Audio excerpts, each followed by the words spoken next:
How's your attention span? Oh, for those not yet paying attention, how's your attention span? Let's imagine for a moment what it must be like to have full concentration on demand, to be able to sit down and, at will, consciously decide to be supremely productive, to be in the zone. Work done in this state is nearly twice as productive as the typical state of mind and far more satisfying. We hardly realize just how many of our everyday distractions act like boulders in a river, collecting all the detritus of our minds and clogging the system. With greater focus, we're more productive in shorter periods of time with greater fulfillment and better results. But be sure to use your extra time not for productivity or emptying the well, but for filling it, for enjoyment, for relaxation. Be protective of both your work time as well as your playtime. Neither functions very well without the other.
Let there be light. Let there be understanding. Let there be peace within as this flame glints in your very eye. and let that peace shine outward for all to receive its comfort, even without realizing it, even without knowing why they suddenly feel a bit better just for having walked by you at the grocery store later. They don't need to know it was your light that did it. Let them all find comfort in your presence no matter where you go. This light is a gift to you as it is a gift to them.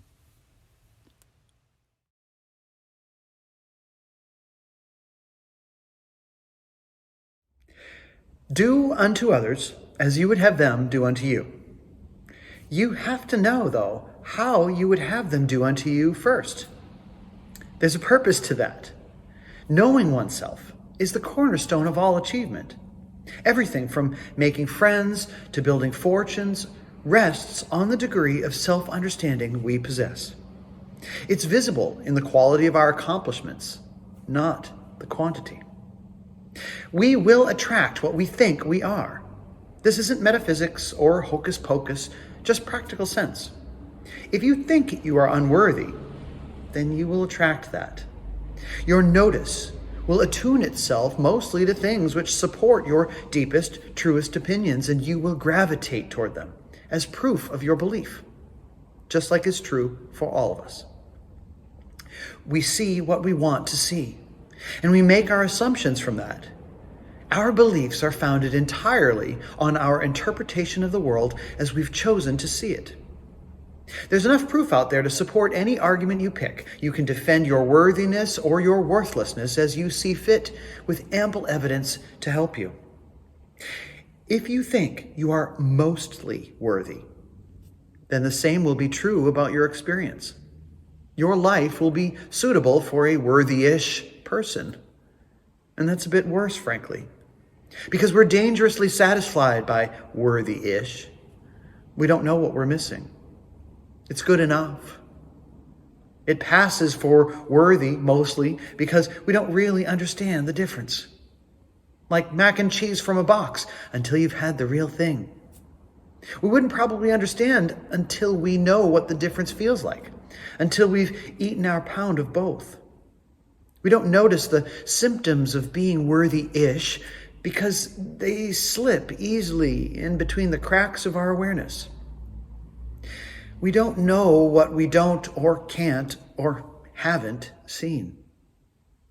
A worthy-ish person doesn't notice the slight self-deprecation in the words they choose to describe themselves. When we make jokes about ourselves, we're often less kind than we deserve. Listen to your words. As an example, we often use the term fat about ourselves as a pejorative, a put-down, instead of just the regular old descriptive adjective it actually is, like green or brunette. The word is the same, but the feeling about it can poison our self-worth. Or when we passingly call ourselves stupid or klutzy or uncreative, or maintain dark, quiet beliefs about ourselves that go far deeper than words. They are full stories that pick at us from behind our conscious awareness. Just a little drop of arsenic a day.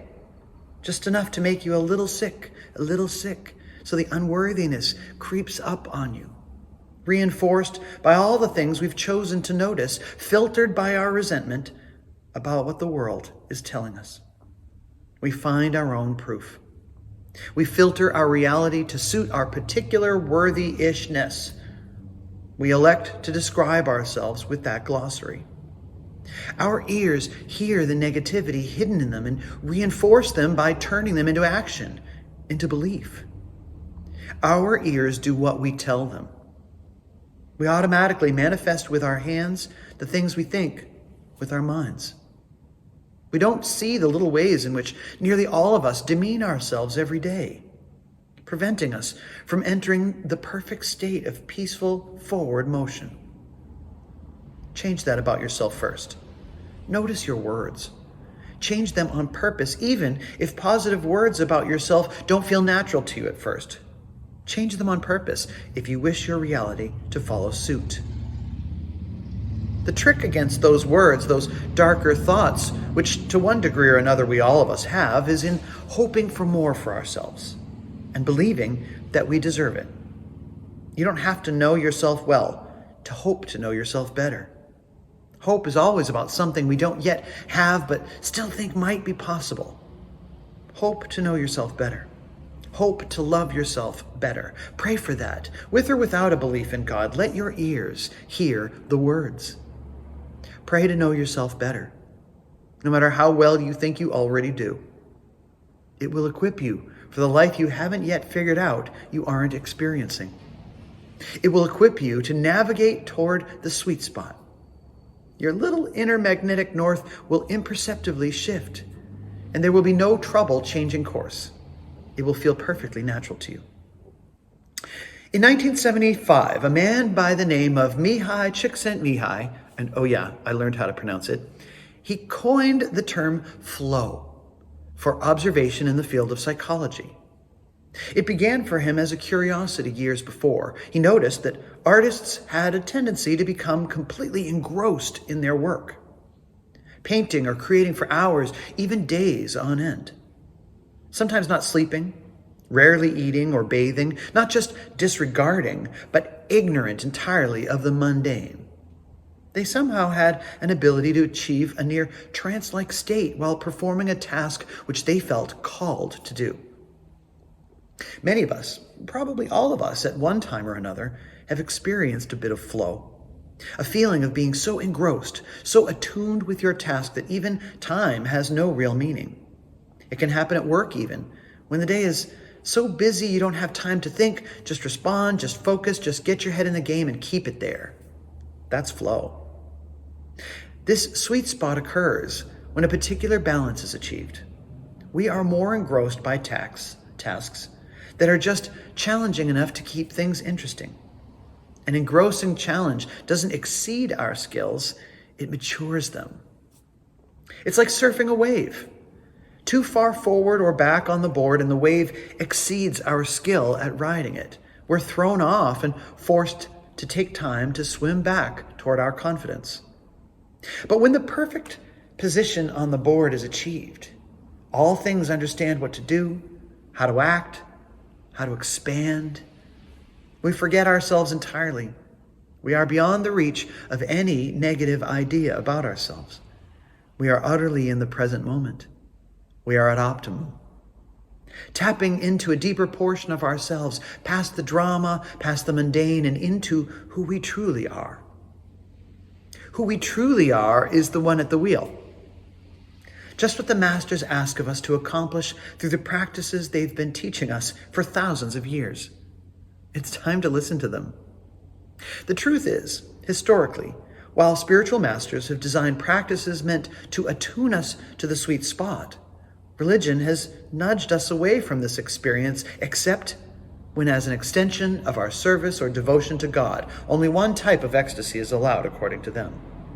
But it's easy to see why they fear your ecstasy.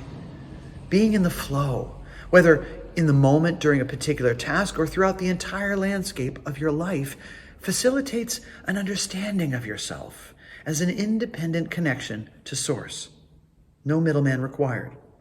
There's no gatekeeper in the flow. If you figure that out, they've lost all their power. It's the reason why a message of unworthiness found so much value in medieval church doctrine. If you knew your worth, if you found the sweet spot on your own, you wouldn't need them. They positioned themselves to be worthy on your behalf. But that's not what the teaching spoke. And that's why they burned and crucified those who spoke inconvenient truths. But they are not the authority of our reality anymore. They never were. The flow is available to us in direct proportion to the throwing off of old ideas about our so-called unworthiness. It's a lie that was destined to be self-exposed. A light will never hide itself under a bushel. Now, the golden rule is meant to get us into the flow of how life is really supposed to work. It's an entrance into the golden spiral, the cycle of abundance and comfort with change. You are at ease with the shifting world because you are too entangled in the flow of it all. The forward momentum of service and receiving. By finding ways of being in the flow and keeping it going, even in the simplest parts of your lives, is how that greater universal mechanism propels itself. Your attention becomes focused on things which amplify the cycle, give it greater dimensions of operating, synchronicity. Your notice begins to recognize coincidences, synergies. Your attention is drawn to them. They continue to occur. The right people at the right time start to show up. Things that make you go, goosebumps. These things all prove, or at least indicate, that you are in the flow. You were thinking the right things yesterday, and the right things have a tendency to show up today because of it. We practice by noticing that it's no different being in the flow of the moment than in the flow of life. That's called a fractal. Successively larger versions of the same idea permeating every dimension of reality. It means you have permission to start small. There's no difference to the universe. If the flow we experience while performing a task is a fractal of the same in life, of what are these fractals and dimensions of reality we can't see but are no less connected? What's happening behind the scenes when we are in the zone? When we wish upon a star, does the star feel it? My gut tells me it does. Choose to place yourself firmly in the path of self-awareness. Know what it is you want from life. Recognize your talents and deliberately expand upon them. Cultivate opportunities and spaces in which to achieve flow.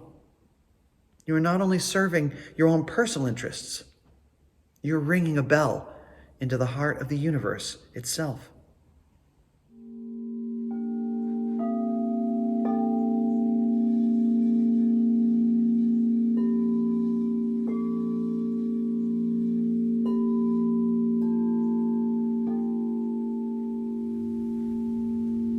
Be at ease now and breathe. Take a deep, cleansing breath. As we proceed, breathe a little bit more deeply than you usually do. Be conscious about it. Close your eyes. Drink the air into your body as you deeply breathe.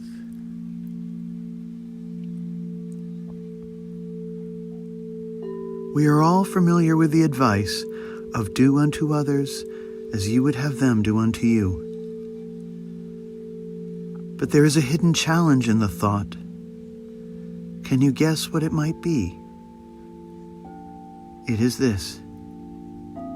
If we should treat others as we would like to be treated, we must decide how we would like to be treated first. We have to decide how worthy we are to be treated well. We have to notice the resistant voices from our past telling us we are not worthy of desiring happiness or capable of achieving it. And breathe.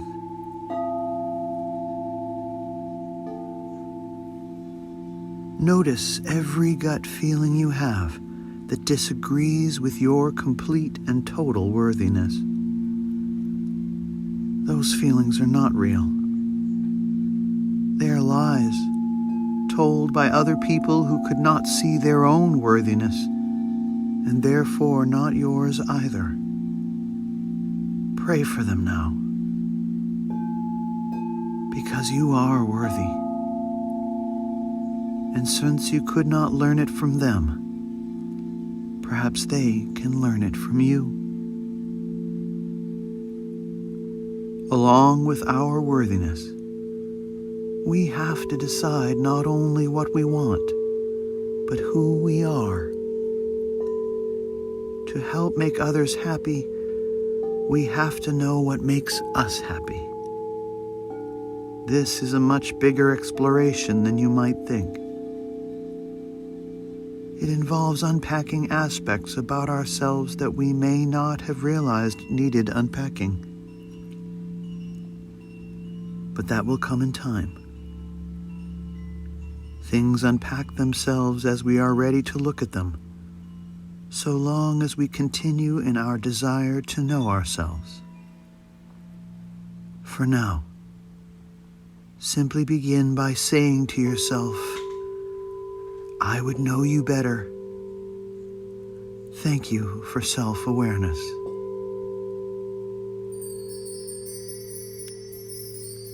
Breathe deeply, and with thoughts of who you are and rabid curiosity about how you may be in the world, return.